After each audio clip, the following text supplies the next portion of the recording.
Championship. Some people might be revising their estimates after just, well, the first couple of days of practice. 9th place. Never discount Pecco Bagnaia, though, and never discount the Suzukis coming through, regardless of where they qualify. It's a race motorcycle, that factory GSXR, right? I'm sure one man who's missed this special pre-race buzz is Livio Supo, team manager of the new Suzuki team. Guys, have you got a band in the commentary box there? That's all I can hear. Livio, I've got to say, your riders and machines have looked incredibly strong all weekend, and it's almost disappointing looking from the outside where they are on the grid, but you must have still really high hopes for the race. You know, at the end, the result, of course, is not good, but the performance is good, because we are with both riders at very close lap time, about 0.2 of a second from the front row with Marcus. And Mark is 0.2 of a second from the first position. So, you know, that's the problem with MotoGP nowadays. The gap are so small that it's nothing to be back. Anyway, probably here, you know, usually the race here at the beginning, nobody wants to push because the tires can have some trouble at the end. So most probably, I mean, usually here there is a kind of train at the beginning, and I think we have the pace to stay in that train, and then we will see what happens. Livio, something else I saw was the pace that Joan Mir could do on the medium tyre, and he's got to be one of the favourites for me for the podium, or even better. I'm wondering, do you think it's possible to come through? Not to be scaramantic, but I think you know, it's the first race of the year. Everybody has a good pace. FP1-2 was very good yesterday. Looks like we were a little bit more in trouble. It's difficult, honestly. It's difficult to predict, and it's good for the show. Best of luck. Thank you. Yeah, Simon, we don't have a marching band in our commentary box. You've got one alongside you on the grid there. Marching band on the grid. Who's going to be marching towards the first 25 points in the 2022 MotoGP World Championship? This is all brilliant, building up the atmosphere, isn't it, ahead of this first Grand Prix, as we said.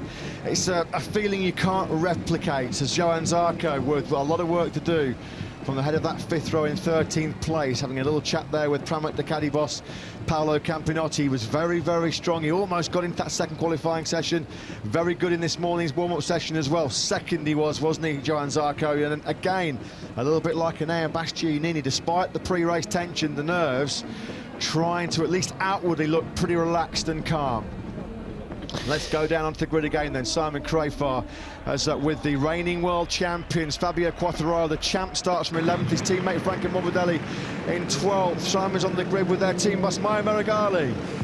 Mayo, both Fabio and Franco look like they did a good job, you know, night's work last night in qualifying and before. I want to know your thoughts coming into this race. Yeah, well, I expect for sure a better qualify, because as you know, the goal was for us to be able to start from 1st or 2nd row. To start from 4th, for sure the race will be more difficult, but the pace has been very good for both riders, especially Franco. Fabio really put in a row a lot of good laps.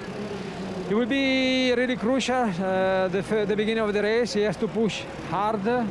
And then I do believe that also last year we were able to come from behind. And we also, the tire that we choose, it might also help to give some more support from the second part of the race. And nothing else. Then we are in the both rider hands. Thank you, Mayo, and good luck tonight. Thank you. Yeah, thanks to Maio Meregali, thanks to Simon. He's right there, Maverick Vinales, who won the Grand Prix here, well, the first Grand Prix of 2021. He had a lot of work to do coming through the pack, and he did it. Likewise, Fabio Quartararo, who spent a lot of that Grand Prix of Doha, which kick-started his championship challenge. He was down around 9th place, didn't panic and fought his way through. Now, Aleix Espargaro, interesting tyre news. He's the only man in the top 6 on the graphic which Lewis talked you through that was on the medium rear tyres. Great to have the virtual fan wall back. we welcome you back. We hope you're all safe and well wherever you're watching in the world, and we hope as we move on throughout the course of this 21-round MotoGP World Championship, we see plenty more of you live on site. We hope to be back in Japan, Australia, Malaysia. We hope to return to Thailand, of course. We hope to go to new venues, Indonesia and Finland. So much intrigue, so much to get us excited about this MotoGP World Championship this year, and again keeping a low profile, just seeking sanctuary, keeping himself out of the limelight, keeping himself out of the glare, trying to keep himself cool, easing off the pressure. Fabio Quartararo relaxing inside the Monster Energy Yamaha garage, because he knows that this man badly wants his crown back. There's just been this feeling, this sense that Marc Marquez is back to his best, and that might spell trouble for most of his rivals on this MotoGP grid. Absolutely, we're expecting big things from the Ducatis on the grid. They've got 4 of them up in the top end of the grid, including 2 on the front row. Simon is with Paolo Ciabatti. Yes, I am. Paolo, I've come to you to talk about Ducati overall, because with 8 bikes on the grid, so many exciting riders. I mean, you've got 2 young guys on the front row that really look like strong podium contention riders as well, but Johan Zarco back in the teens looking amazing in FP4. I would love your thoughts on Ducati tonight. Well, as always, difficult to say, but for sure we have at least 5 riders, I think, who are capable of fighting for the top position. Definitely Jorge Martin and Bastianini, but Jack Pecco and Johan, I think they can do very good, because finally we solved some problem with the feeling of the front of our factory riders, and Johan was really unlucky yesterday when he was getting that yellow flag on his fast lap in Q1. So but having said so, Marquez is going to be fast, the Aprilias are fast, the Suzuki are fast, the KTM, so it's really going to be very close, I think. Many riders, many bikes, a good show for the spectators, maybe a little bit stressful for us, but this is a great way to begin the championship. Thank you for your time. Best of luck. Yeah, thanks, Simon. Thanks to Paolo Ciabatti from Ducati. Can they make a winning start to 2021? We're going to pause very, very shortly, I think, for the Qatari national anthem. Of course, this new special grid ceremony to kick off this new championship. Brad Binder, he looks like he's got a bit of a dry mouth there, does he? Take some fluid on board. Even the very best. Brad Binder looks a bit uptight, a bit tense. He's going from 7th place on the head of that 3rd row alongside Joan Mir and Pecco Bagnaia. What a night it is for the Binder family as well, though. What a moment, fairy tale, dream come true stuff. Joined on the grid, of course, by younger brother Darren. His parents are here this weekend. They've flown in from South Africa to witness this special moment. And keep an eye on this man, Marco Bezzecchi. Top rookie, really impressive on the year-old Ducati GP21. 15th on a high-class 5th row with Johan Zarco and Miguel Oliveira. Well, this is what it's all about. This is why we love coming to Qatar. These spectacular night lights dazzle the desert sky here as we move ever closer to the opening round of the World Championship. Let's pause for the national anthem of Qatar.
Well, what a perfect way to get us set for this opening round of 2022 MotoGP, the Grand Prix of Qatar. Now the fireworks start pre-race. The fireworks are going to happen, aren't they, of course, over the next hour or so. You're not going to want to miss a single second of this upcoming season opener here at the Losail International Circuit. It's always a spectacular show under the night lights. Last year we had two incredible close races. Qatar 2 last year was the closest top 15 and closest top 10 in history. Now then, this is all part of a new special MotoGP grid ceremony pre-race where local dignitaries, VIPs and members, of course, of Dorna. We just saw their CEO Carmelo Spalletta, George Villegas, the FIM president, and they will stand in front, of course, that famous Racing Together banner. There is the Tower of Champions as well, and there is, of course, the Losail iconic stadium which hosts the FIFA World Cup final later on this year. There is the Tower of Champions. That's the prize they're all looking for. Next to it is the race-winning prize here in Qatar. And Racing Together, well, that phrase never more appropriate than in these difficult and uncertain times for so many of us in the world. We are, as it says at the bottom of our screens, united for peace. Our governing body taking strong measures against the authorities involved in the current atrocities involving Ukraine. We stand for peace, we race for peace, and we are united for peace. Yes, two trophies at the front of the grid there that Marc Marquez is very familiar with. He won the MotoGP race here, of course, in 2014, but hasn't won here since. He's looking to, of course, have his plaque on the Tower of Champions for the 7th time in the Premier Class and the 9th time overall later this year. This is the first step on a 21 race journey to crown our 2022 MotoGP World Champion. Tyre news coming in from Michelin. Soft front and rear for Marc Marquez. Fabio Quartararo going for the medium rear. He's looking to have that extra grip at the end of the race where he's expecting to do most of his damage. Joan Mir, who starts just ahead of him on the 3rd row of the grid, he's expected to be a real threat in the closing stages of this Grand Prix as well. The stage is set. Marc Marquez limbering up for action. This is a feeling that he's missed over the course of the last couple of years. Fully fit and ready for a brand new MotoGP season. Can he triumph here in Qatar for the first time in 8 years? And can he return to the top of the MotoGP World Championship? We will start to get our answers very, very shortly. The countdown to Qatar and the season opening Grand Prix MotoGP is nearly complete. 5 minutes to race start. We've waited nearly 4 months for this special moment. Jorge Martin and Enea Bastianini, two rising stars on the front row of the grid, with the former king who wants his crown back, Marc Marquez. Do not discount the likes of Pecco Bagnaia, Joan Mir and world champion coming as well through from further down the grid. This is what's so special. It's the unique selling point of the Losail International Circuit, the floodlit arena that's hosted the opening Grand Prix under the lights since 2008. There is the Losail iconic stadium, an iconic motorsport venue here in Qatar as well. And that stadium will be packed with nearly 100,000 fans in December when it's the FIFA World Cup final. What a massive sporting year for Qatar, and it all gets kicked off here tonight, and we are proud to do so in the MotoGP World Championship. The nerves are jangling, the butterflies will be fluttering inside those stomachs of the very best riders in the world. A big intake of breath there from the world champion Fabio Quartararo. 24 riders, the best of the best, the elite of the elite, just about to start our longest World Championship campaign in history. Last minute instructions from Fabio Quartararo. Jack Miller going from the head of that second row in 4th place. He looks pretty cool and relaxed as well. So your first front row MotoGP in 2022. 8 times world champion Marc Marquez on the front row in 3rd place on the Repsol Honda. Enea Bastianini on the front row for the first time in MotoGP. He's been a superstar in winter testing and has looked really good on the Gresini Ducati. But our first pole position in 2022 went to the Martinator. Jorge Martin on pole here in Qatar. And next up, we go racing in MotoGP.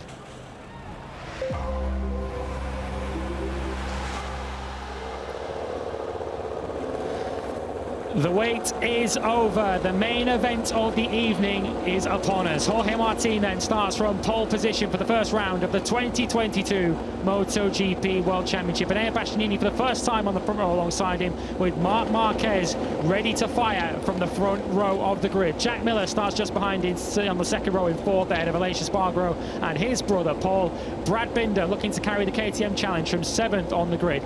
Joan Mir leads the Suzuki threat from eighth, with his teammate on the road just behind him. And what can the world champion Fabio Quartararo do from row 4 of the grid? He starts 11th for this opening round of the season as his title challenge begins.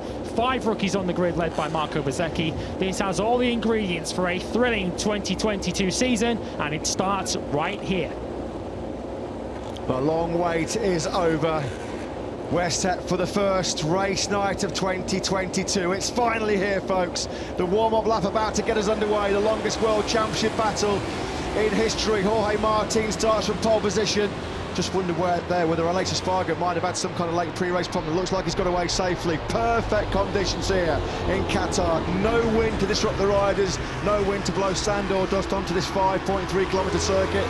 23 degrees ambient temperature. They could not have picked better conditions to get us underway in 2022. Previous winners, of course, Yamaha did the double here 12 months ago.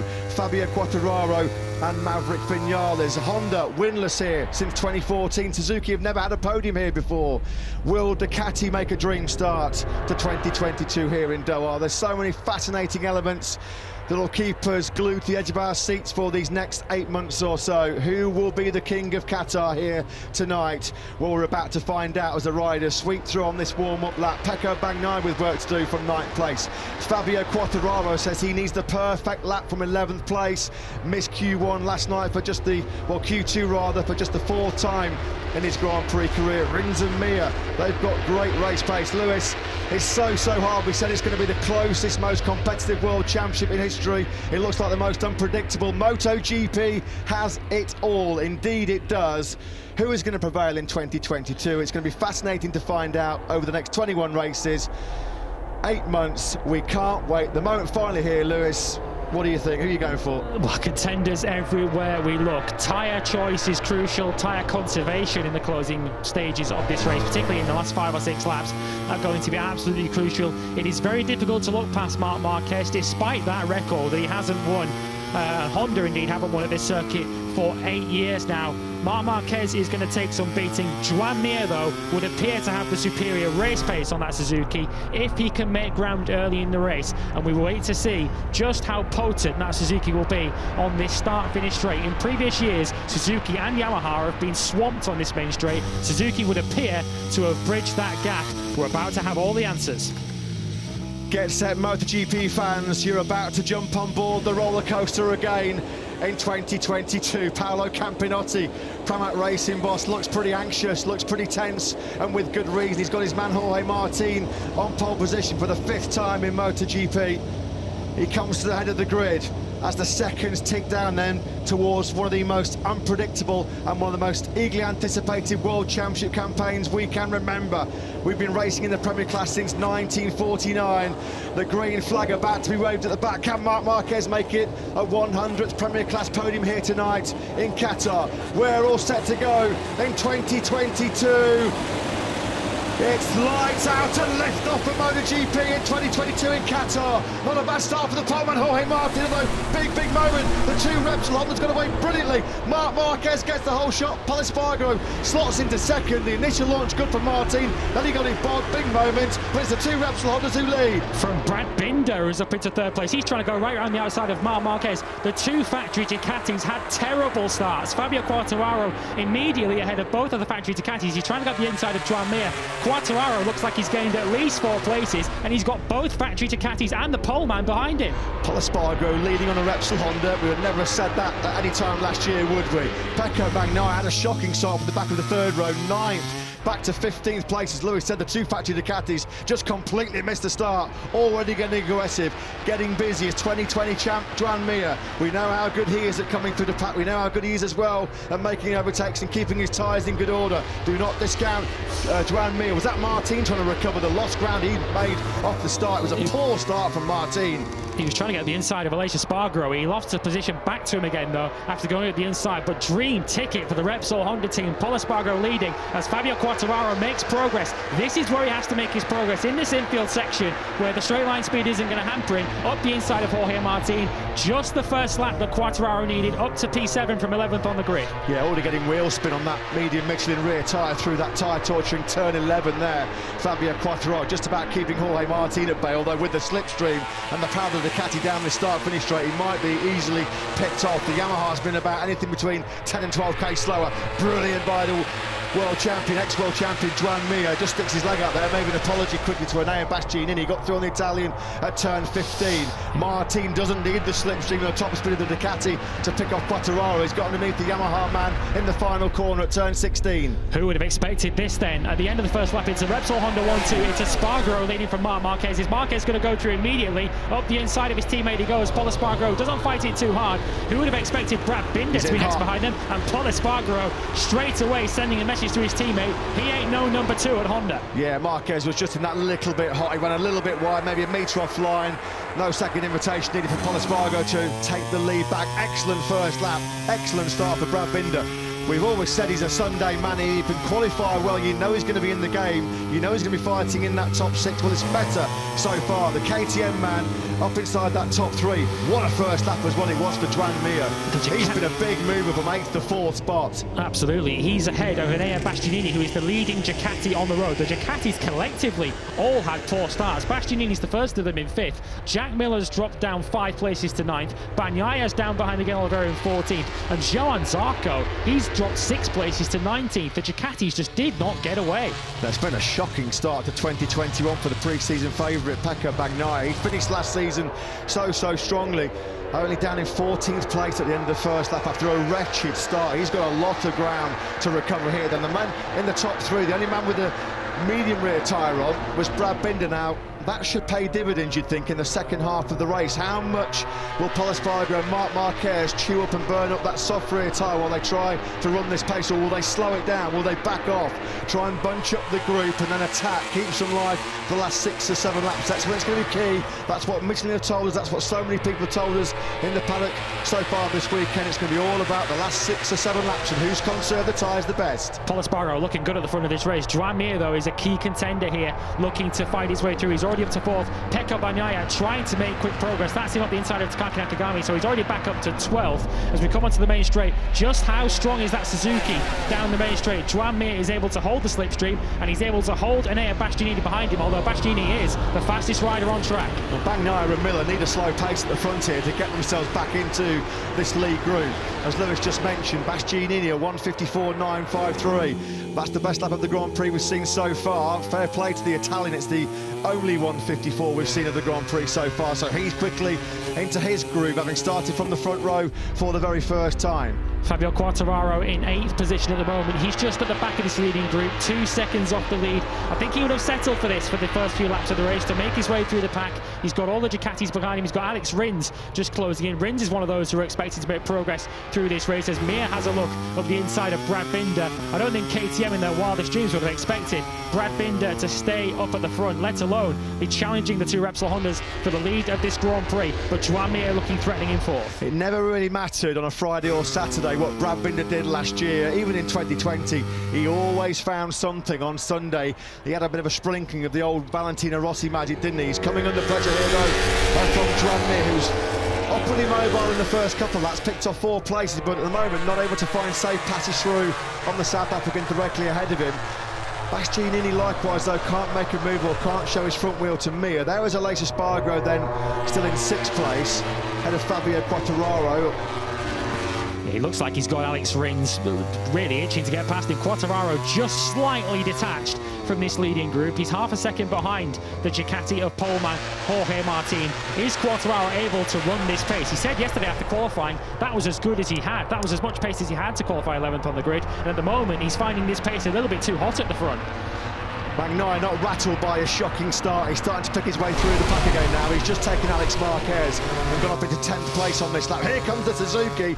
We would not have seen this in the recent years. Will be a Suzuki nudging, what, 355 kilometres an hour. Jack Miller reckons they've gained 30 horsepower in the winter. Alex Rins was buzzing and beaming on Friday when he saw he got the top speed. Never happened on a factory Suzuki before. They've made massive strides with the aero package, the engine, the rear ride height device. That Suzuki, without any question, is back as a championship contender this year. Rins then now up into, what, 8th place? Yeah, Ducati aren't really getting their wish for a slow pace at the front. We were expecting low 55s, potentially high 54s for race pace. Alex Rins on a 1:54.6, the fastest lap of the race. That was only a 10th faster than the riders ahead. Here comes Joan Mir again, having a look up the inside. Brad Binder does like to take a wide line into turn 6, which suggests that he's leaving the door wide open. But so far, he's holding firm in 3rd place. So far, so good for Suzuki. They're both making progress. Mir seeming comfortable in 4th, but beware the beast just behind him. Binder crucially has been able to go for that medium Michelin front tyre as well, which gives him that better braking stability when he's trail braking in as well, a little bit more edge grip. Last year, when he had to run the soft in the hotter conditions, he was all at sea. He couldn't stop the bike. He felt like he was crashing in every corner. With the improvements that KTM have made in the winter as well, with their acceleration, they've got that better throttle connection, they've got more mechanical and electronical grip, and that means that coming off the corner as well, the KTM can dart out of the turn, so it's really, really hard to pass KTM. And of course, Brad Binder, super aggressive, one of the hardest races in this MotoGP pack as well, so Mir's got his hands full here. Yeah, a bit of a queue now for him behind Paul Espargaro. Marc Marquez did show a wheel, of course, early on in the race. He did go past at the start of the second lap, ran a little bit wide. He seems content at the moment to sit behind his teammate. Whether that will change if the likes of Brad Binder and Joan Mir start getting involved at the front, we'll have to wait and see. Fabio Quartararo still starting to get a little bit detached. He's got Pecco Bagnaia closing on him. Ducati trying to fight their way back into this Grand Prix after their terrible starts. Yeah, the pace just dropping off a little bit. Paul Espargaro's knocked it back to a low 155. And Marquez never really behind Paul Espargaro. They don't need to do anything. They know Paul Espargaro's not getting away here. He's not trying to get away as well. So he's just managing this pace. He's very, very wary, very conscious about tyre life in those last 6 or 7 laps. And this is the race that we kind of expected it to be at the start, or the first half of it, the first 2/3. A big, big group battle. Thankfully for the fans at home, that's exactly what we've got. Espargaro then pole leads from his Repsol teammate Marc Marquez. Binder still there in 3rd place. Mir 4th. There's not been too much overtaking in this lead group. They all seem pretty happy to hold station right now and just let the race come to them. No sense in burning up the tyres at this stage of the race. Still 18 laps to go.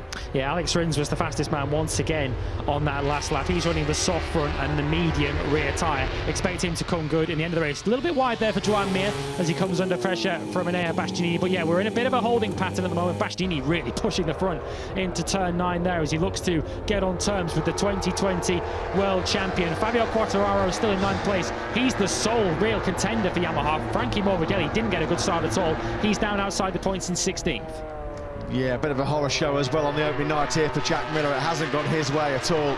Excellent qualifying last night, 4th place. He's been relegated down to 14th. In fact, he's just been passed by both Miguel Oliveira and Marco Bezzecchi. I'm not sure if there was a mistake recently from the Australian, but not going according to plan at all for Jack Miller. It didn't go his way here in the 2 Qatar races last year, of course, and all the gossip and speculation about his future place in the factory Ducati team, with hungry young riders like Martin and Bastianini already making public declarations. We want Miller's ride. Here's a bit of Ducati power, a bit of year-old Ducati power, trying to blitz past a Suzuki. What? A Ducati can't blitz by Suzuki on the start-finish straight here in Qatar. That just shows you clear evidence there, visually, of how good the Suzuki is this year, engine-wise, aero-wise, and that drive they get off the final corner. You would not have seen that over the last few years, a Ducati not able to outdrag a Suzuki down this 1 kilometre start-finish straight. Brad Binder's got past Marc Marquez crucially as well. Brad Binder up into 2nd place.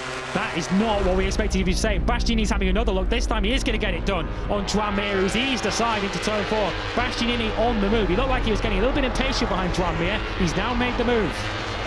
Binder up into 2nd place. KTM have never even had a top 6 here in Losail. It's been a bit of a bogey circuit since they entered the MotoGP World Championship back in 2017. Now that has Marquez gone in hot here on the brakes into the first corner? It looks like he has, yeah, gone in way, way too hot. He was never going to stop that. Thankfully, he didn't lose the front, took the front, just knew that release the brakes, run wide, take your punishment, and then try and recover the lost place. So Binder didn't have to work for that one, but he's up into second and looking strong. He is, and Bastianini straight on the back of Marc Marquez as well. He looks like he really wants to get on with this, doesn't he, Bastianini? He's always had that pace late in a Grand Prix, but he seems to be making his move a little bit earlier this evening. Touching on the rookies, we've mentioned Marco Bezzecchi, who's ahead of Jack Miller, but a shout out for Darren Binder as well. He's up into 19th position. He is ahead of his teammate and Losail specialist Andrea Dovizioso by a couple of places. Binder, both Binders, having a pretty impressive opening night. Yeah, there are some riders in this field that are having a bit of a humbling start to 2022. Jack Miller, we mentioned, he's just off another place as well to Taka Nakagami. Likewise, Frankie Morbidelli on his factory Yamaha start in 2022. He's down in 17th place. He's been pushed out of the point scoring place. The fully fit Frankie Morbidelli as well now. Now then, can Enea Bastianini's Ducati do anything about the Repsol 100? Marc Marquez directly ahead of him. He's picked up some slipstream. He'll have the inside line and he eases by Marc Marquez on the brakes into the first corner. So Marquez, is he going to pull it a little bit tighter? No, ooh, Mia's gone well wide. Likewise, Jorge Martin, that's the slipstream effect. That's just those extra 5, 6, 7 kilometres now you pick up in the slipstream. It just changes your braking marker. We saw it last year. Pecco Bagnaia actually lost the chance of a victory when he ran in hot at the first corner in the Grand Prix of Qatar last year. So it's an easy mistake to make. Simon, down to you for some thoughts. Yeah, just about that braking area. When we first saw it with Mark, now a couple of others, in recent years with the wings, they help the bike stop as well. When that device clicks back up into place and the wing's angle of attack works, they rely on it with their braking marker. But if there's someone in front of them in the braking area, the wings don't work and they can't stop. Yeah, all that dirty air around the wings. Yeah, good point, Simon. So Pol Espargaro, well, it's been plan A gone to perfection so far for him. He made a brilliant launch off the line from 6th place on the grid, and he's been happy to make the front running here, of course. There's been missed opportunities, hasn't there, in the past of Pol Espargaro. He's been so tantalisingly close to breaking his Premier Class victory duck. I'm sure wherever you are in the world watching from the sofas on the virtual fan wall, you're enjoying this cracking start to the 2022 MotoGP World Championship. Pol Espargaro has the advantage from Brad Binder, still there in 2nd place. Bastianini in 3rd, Marquez 4th, then it's Mia. Aleix Espargaro trying to get on in this podium battle as well on the factory Aprilia. I wonder whether there's a problem for Jack Miller. He's dropped right the way down to last position now. He's 2 seconds even behind Ralph Fernandez at the back of the field. There is clearly some sort of issue with the 43 Ducati, and Joan Mir, who we expected to go forwards, is going backwards. That's Aleix Espargaro picking him off. Yeah, Mir's getting a bit beaten up here, isn't he? Getting a bloody nose, the former world champion. Miller must have some kind of problem then, as Lewis said, he's dropped all the way back. There's a yellow flag as well. Yeah, Marco Bezzecchi's dropping down the field, unfortunately. The rookie who's had such an impressive weekend. Bezzecchi has dropped off the tower on the left-hand side of the screen, so we think something may have gone wrong. Mir looking to fight back against Aleix Espargaro. Both Suzuki's really in the middle of the battle. Alex Rins just behind. He's trying to keep Jorge Martin at bay. Jack Miller has entered the pit, and Marco Bezzecchi, unfortunately, has entered the gravel trap. Oh, Jack Miller doesn't have a lot of luck, does he, here in Qatar? You remember when that seat worked loose a few years ago, and then last year, I remember in the opening Grand Prix, he had a mystery vibration problem on the right-hand side of his tyre. It was almost launching him to the moon through all the right-handers. So Jack Miller's woes in Qatar continue. There's Marco Bezzecchi. Sadly, it's been a real promising MotoGP debut up to that point for Bezzecchi. He slides out at the final corner when he was looking well set for a point-scoring finish. Yellow flags and are still out in all sectors. I'm sure Simon's going to try and find out exactly what happened to Jack Miller. Bad start to the year for the Australian, when he needs a good start to the year to ensure that he's putting himself at the forefront of the minds of the Ducati management for that coveted factory seat next year. It's been knees and elbows and hands all going between these two, Mir and Aleix Espargaro. Surprised to see Mir struggling to run the pace at the front at the moment. Will he come on strong in the latter stages? Absolutely. Well, he's leaving himself a little bit of work to do at the moment. He's only a second off the lead at the moment, although that top four do appear to be getting a little bit of breathing space out of the front, but it just underlines how competitive MotoGP is in 2022. 5 different manufacturers in this 6-wide leading group. Pol Espargaro leading for Honda ahead of a KTM of Brad Binder, a Ducati of Enea Bastianini, the second Honda of Marc Marquez, with an Aprilia and a Suzuki right on their tails. Well, in the early stage of this Qatar Grand Prix, I don't think anybody would have thought pre-season that Pol Espargaro and Brad Binder and Enea Bastianini would be holding the top 3 places, with world champion Fabio Quartararo in 9th and runner-up last year Pecco Bagnaia in 10th. Still a long way to go. There is confirmation on your screens. Unfortunately, Jack Miller retired down and out of the opening Grand Prix. That's cruel luck for Jack Miller, really unfortunate for him. Now we're looking back at Alex Rins, and there's the pole man Jorge Martin. He's in 8th. Bagnaia actually has just taken that 9th place away from Fabio Quartararo, probably, I'd imagine, using a bit of grunt of the Ducati down that start-finish straight. The chasm between the Ducatis and the fastest motorcycles here and the Yamahas has been pretty embarrassing. Jack Miller storms out the back of the factory Ducati garage. Clearly there's been a problem that's not of his doing, totally out of his hands, not the way he wanted to kick off 2022. Might need to have a bit of a 10-metre exclusion zone around Jack for a few minutes. Yeah, this isn't the race we were expecting in many ways with the pace at the front. The pace is getting quicker. Pol Espargaro now in the mid-154s. The big question is, will that soft rear tyre that Pol Espargaro is running, as well as his teammate Marc Marquez, will that still give up good grip at the end of the race? Brad Binder perhaps sitting pretty in 2nd place, not a position he expected to be sitting in this Grand Prix, but he's of course got the medium tyres on. Rightly out, necessity really. That's a tyre that KTM kind of have to run in these cool conditions. They can't really run the soft, they just can't get the performance out of it. But Binder running comfortably in 2nd place, Bastianini just on his tail, and the top 4, the only riders able really to run this 154 pace. The likes of Zarco and Morbidelli further back are in the 54s, but they're way out of contention at the moment. Yeah, I suppose the big question in terms of victory hopes here, can the likes of Rins, Martin, Quartararo and Bagnaia bridge what at the moment looks like a pretty big gap? Are they just trying to manage their pace and have some good tyre life towards the back end of the race? Alex Rins is detached by about a second behind his teammate Joan Mir. He in turn then's got about 4 tenths back to Martin.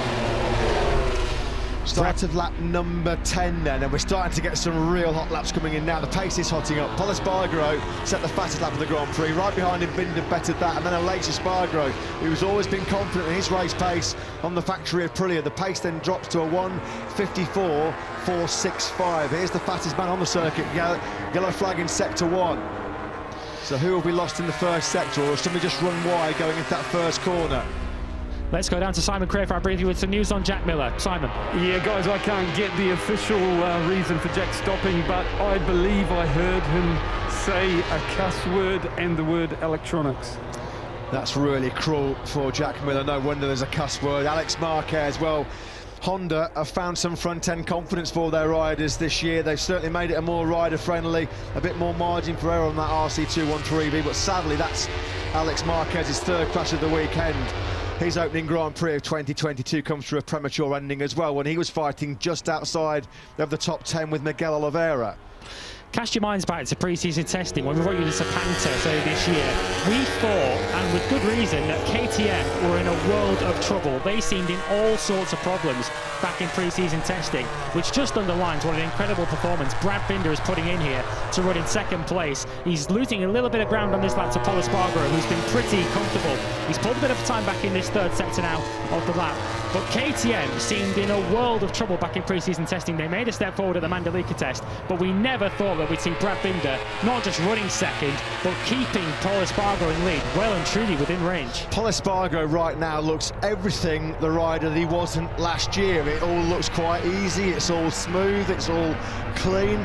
Last year it was like a bucking bronco. I mean, how many times did that motorcycle send him into orbit, send him over the moon? They're already now trying to get the switches on. They switch the mappings to try and maybe preserve a bit more tyre life as we get into the 2nd half of this Grand Prix. Marquez has just fired in his personal best lap of the race, a 1:54.643. That put him about a 10th clear of the 3 ahead of him. Pol Espargaro, Binder and Enea Bastianini, they all exchanged 54.7s. The yellow flag's out again in sector 1.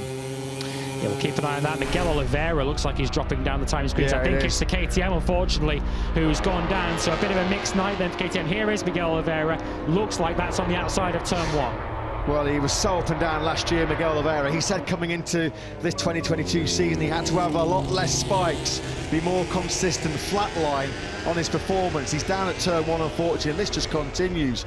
His horrendous run. He scored just 9 points in the last 9 races of last year with 4 DNFs, and unfortunately he's kicked off the new year in the gravel trap as well. Far from the ideal start for Oliveira, and kicking him while he's down, of course, his teammate Binder locked in the fight for the victory, still hunting down Pol Espargaro. Yeah, the Suzukis are starting to grow into this. Joan Mir has now joined this leading group in the 154s. He's just about matching this leading group, being headed by Paul Espargaro. We're on board now with Marc Marquez, trailing Enea Bastianini. Marc Marquez, as Matt said a moment ago, setting his personal best lap of the race last time around. It's difficult to know at this stage whether Marc Marquez is just sitting pretty in fourth place. He seemed to want to talk his chances down over the course of the weekend and challenging for the win and for the podium. It's pretty clear at this stage, a half distance in this MotoGP race, that Marc Marquez is well and truly in the podium battle. But is he just holding fire at the moment and keeping his powder dry in fourth place, or does he have more to offer? And what's pretty clear is the improvements that we knew had come from HRC. The powerhouse like Honda were never going to take the last couple of years lying down, were they? There's Nadia Padovini, of course, the boss of the Gresini team, the widow of the late former 125cc world champion Fausto Gresini, fantastically carrying on Fausto's legacy here, forming the MotoGP team. Pecco No! That's Pecco Bagnaia, and who's he taking out? Jorge Martin. Oh, dearie me, friendly fire. Two top factory Ducatis out of the opening Grand Prix of the season. We're going to have to look at that one on the replay. They can't believe it. What a disastrous night for the Ducati Lenovo team.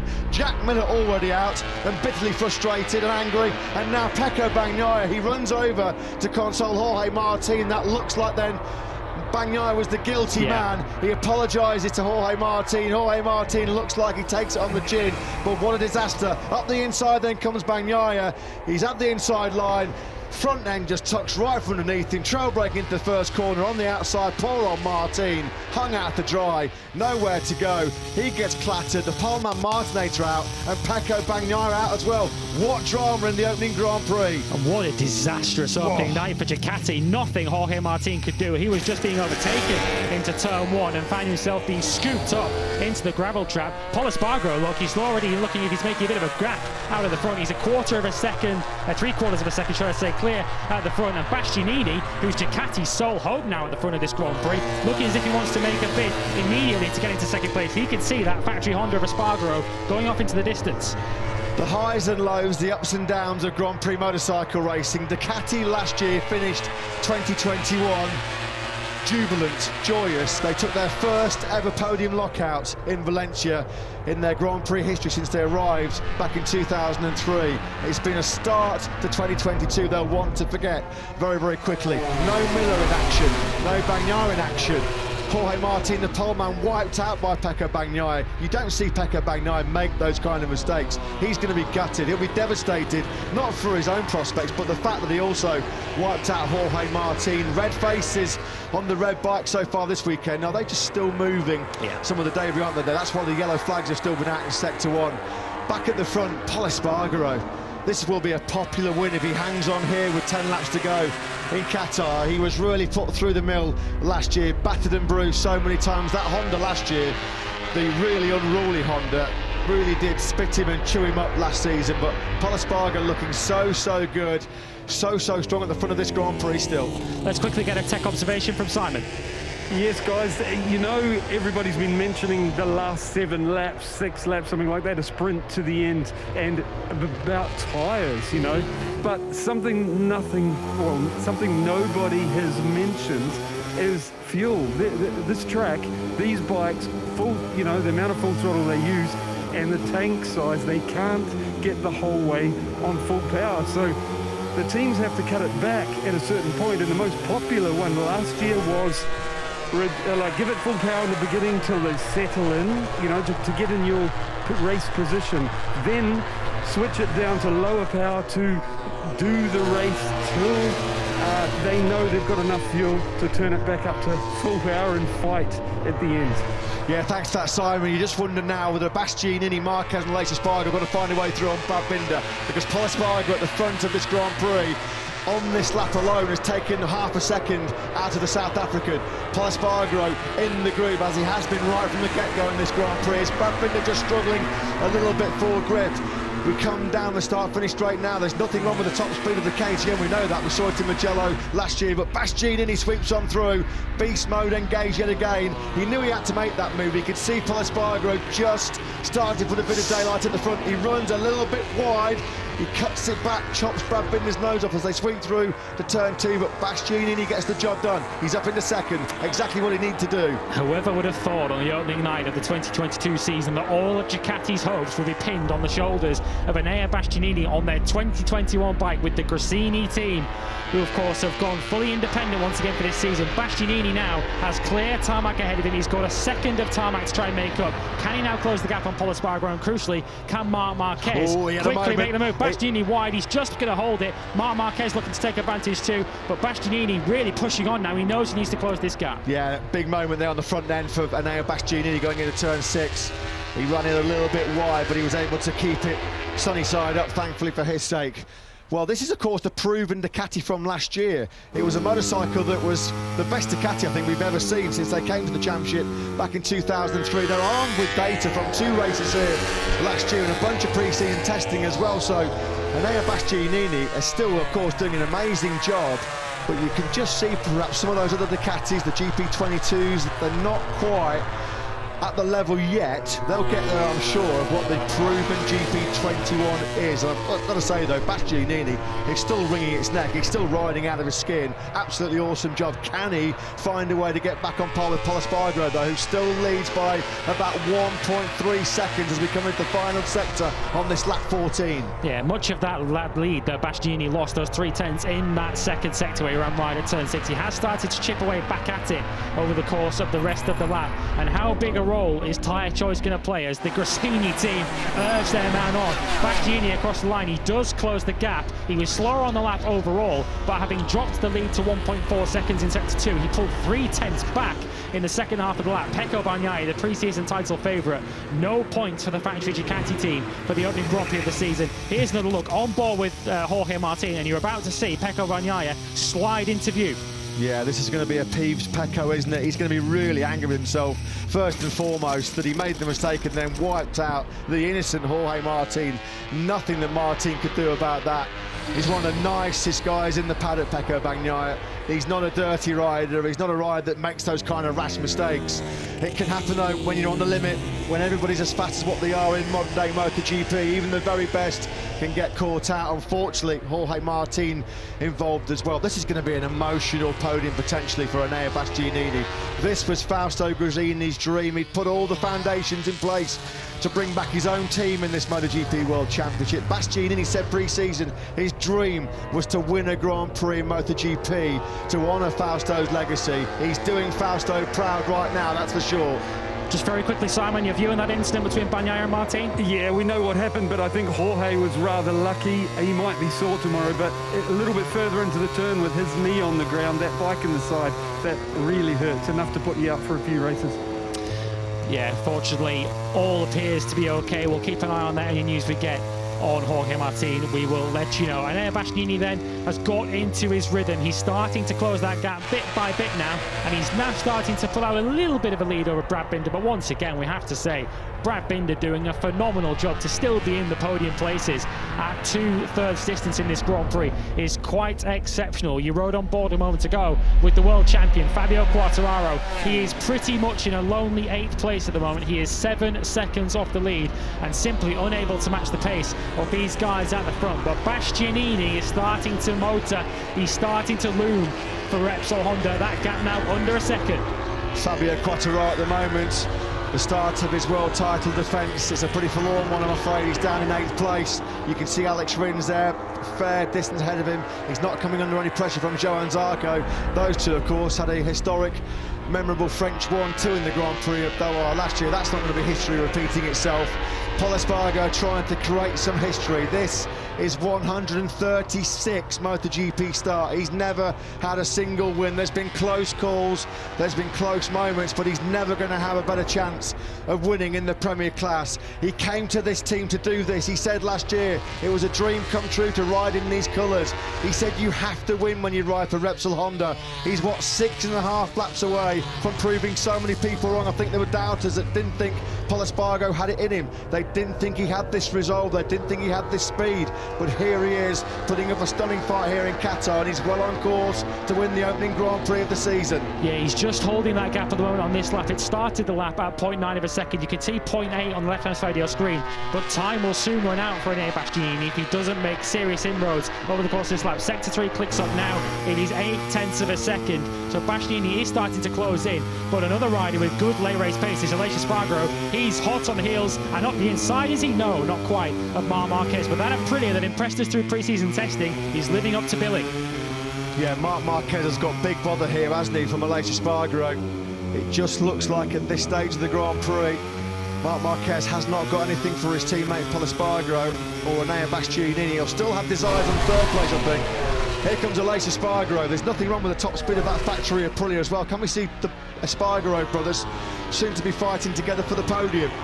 Big lap from Enea Bastianini, a quarter of a second quicker as Marc Marquez runs wide. He just about gets it back across to the right-hand side of the track to hold off Aleix Espargaro, but we are potentially looking, it's a bit early to be saying this, of course, but we are potentially looking at an Espargaro family double on the podium. Brad Binder not going to give that away too easily. He's still holding his own in third place, but Aleix Espargaro is one of the fastest riders on track. He's still in the 154s, but Bastianini is without question the danger man. He's still doing mid-154s on lap 16 of this Grand Prix. A 154.5 last time around, a quarter of a second quicker than the leader. It's only ever happened twice before in Grand Prix history, two brothers sharing a podium.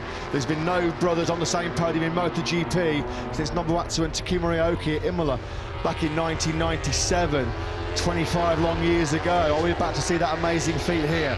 Marc Marquez looks like he's in a bit of trouble here. Aleix Espargaro looks like at this stage of the race he's got the better pace. We're now into that phase of the Grand Prix where tyre wear is going to be king. Who has kept the best life in that rear tyre in particular? 6 laps to go, 5.5 to go. Binder at the moment looks like he is able to streak away from Marc Marquez. Can he resist? Can he hold Aleix Espargaro at bay and hang on to that 4th spot? Yeah, this is where the medium rear tyre for Aleix Espargaro is really going to pay him back. Marc Marquez on the softer option. Aleix Espargaro just appears to have more pace and more grit in these closing stages of the race. Likewise up at the front, of course, both Repsol Hondas went for the softer option. He's gone Here for comes Aleix Espargaro up the inside, and he leaves an elbow on Marc Marquez. Marc Marquez did not expect Aprilia to be coming past him in the first Grand Prix of the season, but Aleix Espargaro with some serious pace up into P4. You just knew Marc Marquez was not going to give that one up without a fight, and he didn't. But Aleix Espargaro, it was tight, but he made it through. Now then, look at that gap coming down here. Enea Bastianini, we talked about it so many times last year. He was the master of tyre preservation. How many times did he come from so far back? He's just set the fastest lap of the Grand Prix, a 1:54.338. It's very much game on here now in Qatar. Pol Espargaro is quickly being reeled in here by the impressive Italian. A couple laps ago, his advantage is 1.6 seconds. It's now down to just a couple of tenths. Pol Espargaro trying desperately to cling on here to what will be a famous victory. On course, though, for an emotional win will be Enea Bastianini. He's right now on the rear tyre of the Repsol Honda man. How much do you want it, Paul? He's going to be desperately searching for grip in these closing 5 laps of the race. And this is a symbol of just how competitive and just how deep the talent pool is in MotoGP. The first Grand Prix of the 2022 season, and we have 2 riders battling it out for their maiden Grand Prix victory in the class. Yeah, now he's going to try and use a bit of Ducati power, or will he try and attack before turn 16 and then try and fire away from Pol Espargaro? I wonder what's going through the minds right now of the likes of Pecco Bagnaia and Jack Miller. This is the bike they rode so brilliantly well last year. They're both out of this Grand Prix, and the bike that they gave up last season, not through choice of course, is potentially on course to win the season-opening Grand Prix here in Qatar. They come through the fast right-handers. Pol Espargaro still standing firm. A bit of a twist there on the front end for Bastianini. This is all about your rear tyre choice now, and it looks like with that medium compound on the rear of that Gresini Ducati, it's better in the hands of Bastianini. Will he attack at turn 15? No, he's not going to take the big risk. It just looks like now it's a matter of time before he hits the front. Bide his time, be patient. He's got the better speed at this stage of the race than Pol Espargaro. He doesn't need to take big risks. He doesn't need to be rash. A little bit of a shake from the nose of that Honda for Pol Espargaro as he came round turn 14. But here is where we expect the move to happen. And Bastianini then pulls out of the slipstream straight past Pol Espargaro. Can Pol Espargaro get back past? Does he have any grip on the brakes to get past? No. Bastianini gets his stops, and Pol Espargaro in fact runs wide into turn 1. That's game over for Pol Espargaro. He did that in one of the Grand Prix here last year. The pressure's been building. Wow, what's going through the thoughts here now of the Gresini team? And of course, the mistake from Pol Espargaro now means that it's Binder and Marc Marquez back on the podium. No, Brad Binder's in second. Pol Espargaro's got back on in third. He's just managed to hold up his brother, but yeah, the brothers could soon be battling it out for the final podium position. The Suzuki challenge just hasn't materialised. Mir and Rins running solidly in the low 155s. They are closing in. Mir's closing in on the back of Marc Marquez, so we could see those two battling for 5th position, but this is the battle for the lead, and Enea Bastianini 4 laps away from history. Well, Honda said they'd found some horsepower in the winter. They clearly have. That's all, though, about the drive as well that you get off that 3rd gear final corner. Pol Espargaro was desperately trying to resist. He just got a bit of slipstream behind Enea Bastianini, a bit of dirty air as well. He runs in hot, and that looks like it might be victory hopes over. Still on course for a potential top 3, a great way to start the year, but Enea Bastianini, it's in his hands now. What an emotional win this would be. Oh, this team was set up by Fausto Gresini before he tragically lost his life just over 1 year ago to COVID-19. I'm sure Fausto is looking down now and being so proud of what he left behind. His widow down there in pit lane, she can barely watch the action. And Enea Bastianini on course for what would be a truly emotional and remarkable win. What a way to kick off 2022 in MotoGP. Yeah, what an incredible podium we're potentially staring at. 3 laps to go as they come across the line now. Brad Binder has just kept himself in the fight. He's not faded like we thought he might with those medium tyres. They're really helping him in the closing stages of this Grand Prix. He leads Pol Espargaro over the line by 0.3 of a second and looks pretty comfortable there in second place. That's Espargaro Pol may soon be looking over his shoulder for his older brother Aleix Espargaro. Can Aprilia still find their way onto the podium in this season opener? I'll be gobsmacked if there's any fingernails left in that Gresini garage right now, because this is real tense stuff. Big twitch again. Look at Pol Espargaro. He's got nothing left in that soft rear tyre. He had a twitch going into turn 4, a twitch coming out of it as well. There is Nadia Padoviani, the Gresini Racing MotoGP team principal. I'm sure the tears are going to be flowing post-race here for Enea Bastianini. Can hang on. He looks so good. He looks so comfortable. What a star Ducati have in the making here as well. This was a guy that only won 5 races in his Moto3 career. He went on to win the Moto2 World Championship, and a new star is being born and created right here now. What a night as well for Red Bull KTM Factory Racing, with Brad Binder on course to take a podium. A dream start for new team manager Francesco Guidotti. Absolutely. This was a circuit that it's a circuit that historically has never suited the KTM. As mentioned, they've never been in the top 6 here in the MotoGP race, but Brad Binder, a cracking qualifying lap yesterday to put himself on the 3rd row of the grid. A brilliant start to get himself away with that leading group, and he has stuck around throughout the course of this Grand Prix. Pol Espargaro just scrabbling for grip, unable to really make a challenge, but this is the rider that they're all trying to catch, and Enea Bastianini continuing to lap pretty solidly in the 155s. Brad Binder was actually quicker than the leader on that last lap, but not enough at the moment to close in that lead. 1.3 seconds. Yeah, Pol Espargaro attacked, didn't he, on that soft rear tyre, trying to make the gap and then hoping he can manage it towards the latter stages of the Grand Prix. It hasn't quite worked out, although at the moment he's hanging on to the podium. He's coming under pressure though from his older brother Pol Espargaro. There's a bit of bragging rights at stake here, as well as 16 points. Brad Binder looks secure in second. This man looks really good. Bastianini 1.2 seconds clear. The race-winning challenge, the podium challenge we thought was going to come from Mir and Rins, it hasn't materialised at all. Likewise, Fabio Quartararo at the moment in 8th place, and he's coming under attack from Johan Zarco behind him. In fact, Zarco on the Pramac Ducati has just set a personal best lap of the race, a 1:54.6. That was 8/10 faster than Fabio Quartararo. So Quartararo actually might lose that 8th spot and drop back down to 9. Absolutely, a chastening opening night for the reigning world champion. One of the battles that I think we will be seeing on this final lap is between the 2 Espargaro brothers. Here they are, Pol Espargaro running in 3rd position, but Aleix Espargaro is one of the few riders in these closing stages able to still lap in the 154s. Pol Espargaro has just got nothing left in that soft rear tyre. We just saw him there coming out of turn 6 on the gas. It was like a bucking bronco, bouncing and pumping He's just now hanging on for dear life, trying to hope that soft rear tyre hangs in there, and he hopes behind him. The tears are already flowing. We can't underestimate just what a special moment this will be in the history of the MotoGP World Championship.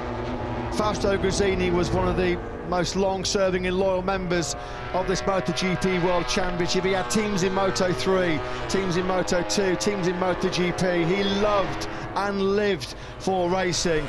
And there is his wife, Nadia, looking on, and she is about to see Enea Bastianini, a man who, of course, was given his big break in World Championship racing by Fausto Gresini, a man who he had faith in, a man who he believed in, and now that faith and belief is being repaid big time.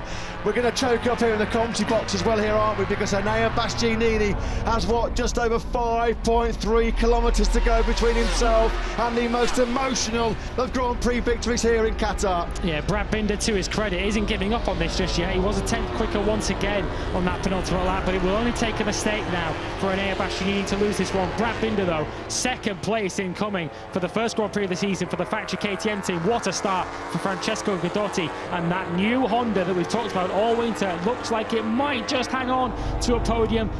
Paul Espargaro's got 0.4 of a second in his pocket over his older brother Aleix, and Marc Marquez still holding firm ahead of Joan Mir. Mir doesn't appear to have enough to close in for 5th position. You can see there the team views on the left-hand side of your picture.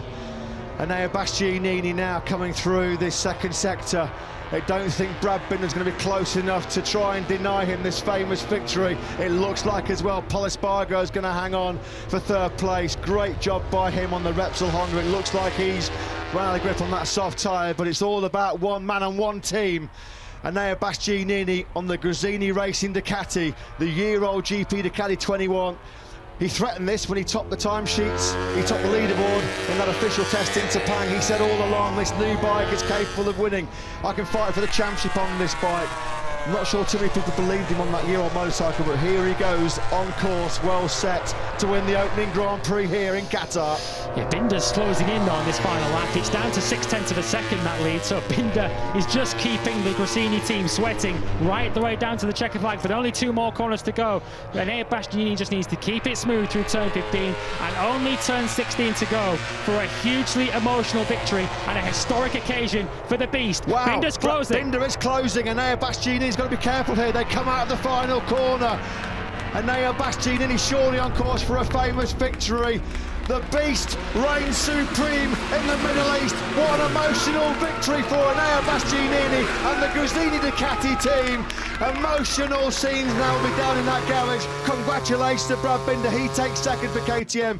Paul Espargaro does indeed hang on for 3rd spot. Aleix Espargaro takes 4th. Marc Marquez dropped back to 5th. Mir rounded out the top 6. It's Rins. Zarco did get Quartararo on the last lap. We'll just pause for a moment to soak up these incredible scenes inside the Gresini Ducati garage. Tears start flowing, and you can understand why. What an incredible way to start the 2022 World Championship for that young man, Enea Bastianini. What a tribute to his former team boss at Fausto Gresini, the man who gave him his big break in Grand Prix racing as a Moto3 rider back in 2014. He's a Moto2 World Champion. He looks a great prospect to be a MotoGP World Champion in the future. Great scenes down there. Paolo Ciabatti coming to congratulate Nadia Padovani, Gigi Dall'Igna alongside there as well. Davide Tardozzi. These are unforgettable scenes. Wow, such a pleasure, such a privilege. What an honour to be part of this championship on such an emotional night like tonight. History made on the opening night of the 2022 season. You can see the tears in the open visor in the helmet of Enea Bastianini. The beast is unleashed in MotoGP. We saw a couple of occasions at Misano last year just what he was capable of. There was a podium in Enea Bastianini, and look at the joy in the Red Bull KTM factory racing squad. They were in terrible trouble just a month ago in pre-season testing. We looked like we were going to have to be expecting the best from KTM in the second half of this season, but Brad Brad Binder, so often a Sunday man, as he shakes hands with his brother Darren, who narrowly missed out by 100th of a second on scoring a point on his debut. He was picked to the line by the reigning Moto2 champion Remy Gardner. But KTM, an incredible start to the season. Let's get some reaction then. An emotional night for Gresini. Let's get some reaction from Simon Crafar in pit lane. Yes, I'm with the team manager, Michele Massini. Michele, I can really see the emotion on your face. What an incredible ride from Enea. Well, how do you feel? I feel too much emotion. If we look back 1 year ago, what happened to us, this is an incredible story. Congratulations. I could not put it any better myself. A truly incredible story, one that we're never going to forget. It was this young man's dream. He said it pre-season, if I only win one race in MotoGP, it will be a fantastic way to pay tribute and pay homage to the late, great Fausto Gresini. He's done it. That's his first MotoGP victory, and it's certainly not going to be his last. That was awesome. What a ride. Of course, Fabio Di Giannantonio as well, his teammate. Both of those guys had their careers launched by Fausto Gresini. Joy and jubilation in one side of the Garrel, in one side of the pit lane for Gresini. Frustration. Fabio Quartararo lost 8th place on that last lap. This was the key moment. A sitting duck, completely powerless, absolutely nothing he could do about this. Johann Zarco winds that Ducati up to top gear. Oh, it was close. That's what 7,000ths of a second looks like. Let's pop back down to Simon in pit lane. What a dream debut to his factory KTM career for new team manager Francesco Guidotti. His man Binder on the podium. Francesco, what a first night working for KTM. I've got to say, I mean, Enea's ride was amazing, but Brad's, that was just as good. Oh, here he comes now. Brad's passing now, so... Okay, what do you think of that? He had an amazing start. He need to be on the leading group for the race. The race pace was insane, was absolutely insane, and yeah, he did a very great race, no mistakes. He controlled. I mean, he was fast. That's it.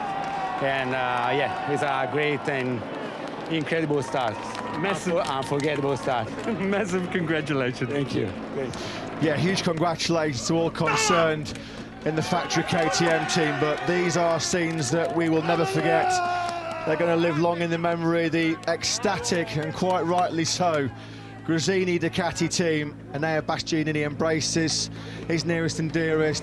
What an emotional victory. He gives a big hug to his famous manager Carlo Pernat, one of the larger-than-life characters, it's fair to say, around this MotoGP paddock. What a ride that was. We said, didn't we, with those last 6 or 7 laps, this guy last year, his forte was managing that rear tyre. Truly amazing ride. Aleix Espargaro, what, less than a second away from the podium. His son Max certainly enjoyed it. And what about that for Aprilia Racing, of course?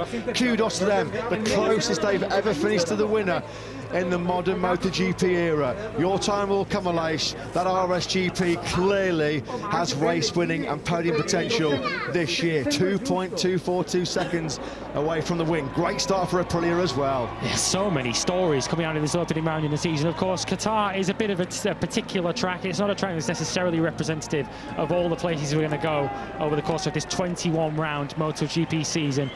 But Enea Bastianini proving that he is the real deal on that 2021 Ducati, proving perhaps that the 2021 Ducati is still currently the best Ducati to be on. A disastrous opening night for the factory Ducati team, the reigning Constructors Champions and Teams Champions, just not getting any points out of this opening round of the season. Suzuki's impressive pace in testing didn't quite materialise on opening night, and Fabio Quartararo's worst fears were realised. And who is Enea Bastianini's crew chief? I've just remembered, of course, Alberto Giurabiola, a man who was crew chief to Andrea Dovizioso when he won here in 2018 and 2019. I'm sure fans all around the world, those of you lucky enough to be part of our first virtual fan wall of the season, really enjoyed that. At times it was edge of the seat stuff. We saw Marc Marquez battling for the win early on before he dropped back to 5th place.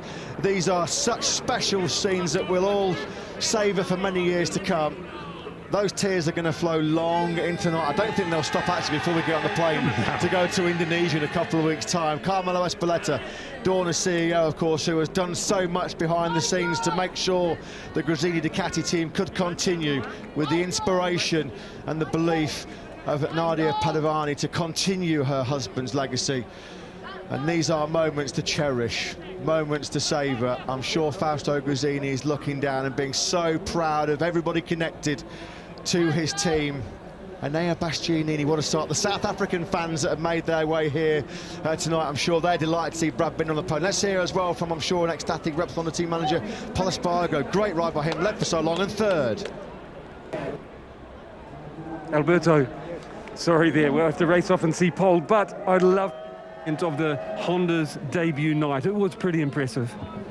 Yeah, it was better than before in the past, but we had a good race. I think Mark had some problem with the feeling in the front a little bit, but he preferred to finish the race. But Paul was all the race on front, and at the end, okay, he had to give up a little bit, but we are very happy. We start the season with a podium and both riders on top, so we are happy, very happy. Thank you. Great start, Alberto. Congratulations. Thank you. Yeah, great start. It is worth remembering, of course, Marc Marquez, he's not really quite got his head around this new concept, this radically redesigned Honda RC213V, which with being more rear biased, get a bit more rear grip. It has taken away his strong point on the front end, so maybe, yeah, just locking down into a bit of conservation mode there. Marc Marquez just ensuring he sees the checkered flag. He's going to get stronger, he's going to get faster and more confident as he gets more experience on that bike. Congratulations, though, to Pol Espargaro. He made the running for so long. I'm sure he's still delighted with the podium. He's with Simon in Park Fair, mate. Pol, the pace of that race was awesome, and you set it all the way to the end. I've got to say, you must be disappointed without the win, but you've got to be happy with your debut on this machine that suits you better.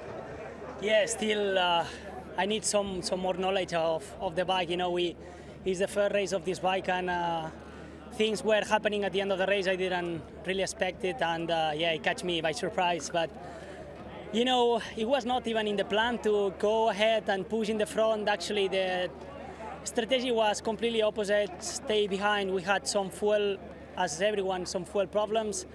So I needed to stay in the lead sprint for some laps, but I faced in the first positions at the beginning of the race. I felt good, I started to push, the lap time was coming easy, so I decided to push, but yeah, maybe too much. Then I ran out of fuel, I ran out of tires. You know, over-excitation in the first race, I felt in the top, but it was a good feeling, you know, we are back. And this was a signal that Honda have two strong riders in front, not just one. And this is first time in many, many years that Honda can say that. So I feel very proud. Congratulations, Pol. Thank you. Yeah, that was a top job. Not a lot of fuel left, no rear grip left, but he's got 16 very valuable points for the World Championship in his pocket. This was the key moment, the key move for Enea Bastianini, using the Ducati power down that start-finish straight. At this stage of the race, Pol Espargaro was struggling for rear grip as well, and he just got in that little bit too hot. Without the slip, well, with the slipstream rather, his braking marker just changed a little bit, but when all's said and done, that is a fantastic opening night's work for Pol Espargaro. Signs that he is back, and Honda are back. We knew the Empire would strike back, and they've struck back very, very quickly in the opening round of the championship. And he mentioned there as well, they have not had two strong rides at HRC for a long time. Great scenes there between the Espargaro brothers. It was close between the pair of them at the checkered flag. Pol took it by just under 9/10 of a second from Aleix. So bragging rights in the Espargaro household when they get back home to Andorra. We'll go to Pol as we get to speak to Brad Binder very, very shortly. KTM had never had a top six before here in Qatar, yet they've got their man second here in Qatar with Simon Park for me, Brad Binder. Well, Brad, after everything KTM have been through with you in the last 12 months, that ride was truly awesome. Tell us how you did that. Today was a great day. All weekend has been really, really good. To start off in FP1 and be first was a bit of a shock. So then I knew we were at a really good level. We had some issues over the weekend, but honestly, I had so much confidence and I felt so good with the bike from the beginning to the end. So I just need to say a massive thank you to KTM. They pulled this one out the bag, and you know, we made such a huge step from where we finished last year. For us to be on the podium in Qatar is insane. Honestly, last year, yeah, was the hardest race of the year. So I'm really, really, really happy with the way things went. And yeah, for future, I'm definitely looking forward to hopefully a few more podiums. Big congratulations, Brad. Thank you very much. A few more podiums. I don't think that's out of the question at all for Brad Binder. KTM have made big progress. This guy, as we said, is a racer. Started from 7th place on that 3rd row, and straight away he's right in podium contention. Look at the launch he got on that RC16. That was like a Ducati of last year, wasn't it? In the hands of Jorge Martin, slotting himself straight up then inside that top 4. The Repsol Hondas too got away brilliantly, didn't they? Pol Espargaro slotted himself into the lead immediately at the first corner, but here he is. Emotional scenes for everybody in MotoGP, not least the Gresini Ducati team. Huge congratulations to our new winner, Enea Bastianini with Simon. Enea, that was unbelievable. I don't think anyone in the paddock is going to forget witnessing that. Tell us how you felt in the race. My feel now it's incredible because I have pushed from the start, but the most important was to save the tire for the end, no? Of the end of the race. And when I see Paul to push a lot, I have overtaken Binder during the race. And at the end, Paul was really close to me. I have understand. Okay, now I can try to win the race. And I overtake Paul in the first corner after he go out. And nothing is difficult for me to speaking now. I want to dedicate this victory to Fausto because he have pushed a lot from the sky, and it's fantastic for all the team. I think we have cried all the guys, and nothing. I'm very happy also for my family at home. I want to say one thanks to everybody for this. Congratulations, Enea. Fantastic job by Enea Bastianini. This MotoGP family, I've been privileged to be part of it for over a quarter of a century, and we are a close-knit family, and that's why everybody gathered inside this Qatar paddock tonight will be savouring and celebrating this moment with the Gresini team and with Enea Bastianini. What unforgettable moments, side by side, of course, in pit lane, aren't they, Gresini, Ducati and KTM? And that is the realisation that dreams come true through adversity and tough moments in life. If you keep going, you keep persevering, keep your dreams, special moments will come in the future, and these are very, very special moments for Enea Bastianini and the Gresini Ducati team. Yeah, the first win for the Gresini team in MotoGP since Tony Elias in the 2006 Portuguese Grand Prix. That was a very emotional day as well, and one of the most memorable Grand Prix in MotoGP history. 15 and a half long years ago since Gresini were last on the top step of the podium in MotoGP, and Enea most unquestionably doing Fausto Gresini proud. Fausto, of course, gave Enea his start in MotoGP paddock. He made his Moto3 debut with the Gresini team back in 2014, and he's certainly done him proud this evening. His first win in MotoGP. Estoril 2006, blimey, that was a dull race, wasn't it? Nothing happened that day at all, did it? Pretty decisive in the destiny of the World Championship that year. Joan Mir, not what he was expecting. He was very aggressive at the start, and we thought, yes, he's in the game. He's going to be fighting for the victory, having come very early on from 8th up into 4th place. But from that point onwards, he went the wrong way, unfortunately. Mir takes the checkered flag in 6th. Yes, only 4.8 seconds further back, but after all the pre-season promise, after all their strong points this weekend in terms of race pace, not what he was expecting. And likewise for this man, Maverick Vinales, who's been a 2-time winner here in Qatar on the Yamaha, very frustrated. Maverick Vinales basically lost a second a lap compared to Enea Bastianini. 22 laps, he finished 23 seconds behind, and also rubbing salt into his wounds. Aleix Espargaro was fantastic on the factory Aprilia, 4th place for him. Yeah, mixed night, I suppose. In the end, I'm sure on balance, KTM will be very, very happy with the night, but Miguel Oliveira unfortunately crashing out. Here's what happened to him down at turn 1. Miguel Oliveira crashing out in the first half of the Grand Prix. And a word for the two rookies, of course, on KTM machinery. We had a 4-way battle between the rookies for the final point in the end, involving the two at Tech 3 on KTM, as well as Darren Binder and Fabio Di Gianantonio. Remy Gardner taking the final World Championship point in 15th by 100th of a second ahead of Darren Binder. Raul Fernandez, the last rider across the finish line, in 18th position, but plenty of experience with him as Nadia Padovani leads them onto the podium. An emotional occasion for everyone involved in MotoGP and for the Gresini racing team. No one deserves this moment more than that Gresini team and Nadia Padovani. What a year they've been through. Pol Espargaro underlining the progress and the promise from this new 2022 Honda RC213V. They just feel they're scratching the surface of what that motorcycle is capable of.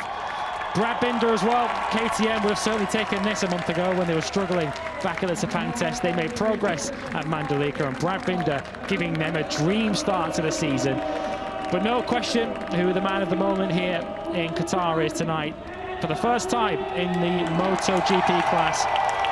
A Moto2 champion, of course, and a winner in Moto3. But for the first time in MotoGP, as he points to the sky for Fausto, Enea Bastianini takes his first MotoGP victory, and he takes it in some style indeed. You can see the tears, you can see the intake of breath from Enea Bastianini as it begins to sink in just what he's achieved. As the FIM president, Jorge Viegas, presents the trophy. This is a trophy that will be treasured by not just the Gresini team, but the Gresini family, as Nadia Padovani raises the trophy aloft. No question who's in her thoughts and in everyone's thoughts in the Gresini racing team. That one is for Fausto, as Nadia Padovani lifts the trophy aloft. And Gresini victorious on this opening night of the 2022 season. Pol Espargaro thought that the victory was going to be his at one point, as the president of the Qatar Motor and Motorcycle Federation hands over the trophy. A superb start for Pol Espargaro. Of course, the way the race panned out, he would have been hoping for more, but he would have certainly taken a podium on his flight over to Qatar, as he's congratulated by Jorge Viegas, who now hands over the second place trophy. What a ride for Brad Binder, and what a night for KTM. Brad Binder, second place and 20 World Championship points for him. His first podium, of course, since that unforgettable victory in Austria midway through last season, when he braved it out on dry tyres on a wet track. But the chairman of the Qatar Tourism and Qatar Airways Group Chief Executive hands over the trophy. You get the feeling this will be the first of many for Enea Bastianini. He is the winner of the opening round of 2022. The beast is unleashed in Losail here tonight.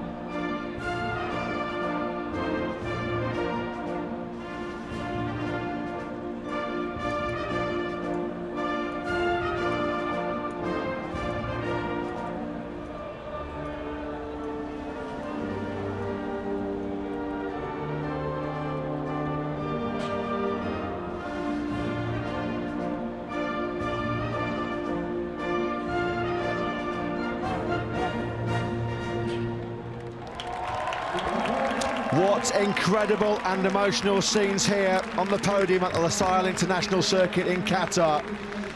What a way to kick off the 2022 MotoGP World Championship. Fantastic scenes for all concerned with Gresini Ducati. What a star they've unearthed as well with Enea Bastianini. A famous first victory for him in the Premier class. On the podium with Brad Binder on a bogey circuit in the past for KTM. And Pol Espargaro showing exactly why Repsol Honda dug deep into their bank balance to sign him from Red Bull KTM. His second podium in the colours, the famous colours of Repsol Honda. As the three men and the spectacular light show, dazzle, and the fireworks start going here at the Losail International Circuit. What a three races we've had here. A great night for Italy in many respects, with Enea Bastianini taking it by 0.3 of a second. Fireworks to kick off then here in 2022, and I'm sure there's going to be fireworks to come over the next 20 Grand Prix weekends as the battle moves on to Indonesia in 2 weeks' time. That is an emotional embrace, a heartwarming embrace. What a beautiful sight. That image will be going all around the world now. I'm sure it's trending on Twitter right now. The Gresini team winners again in the MotoGP World Championship. Enea Bastianini takes the congratulations and the plaudits from a very emotional Nadia Padovani.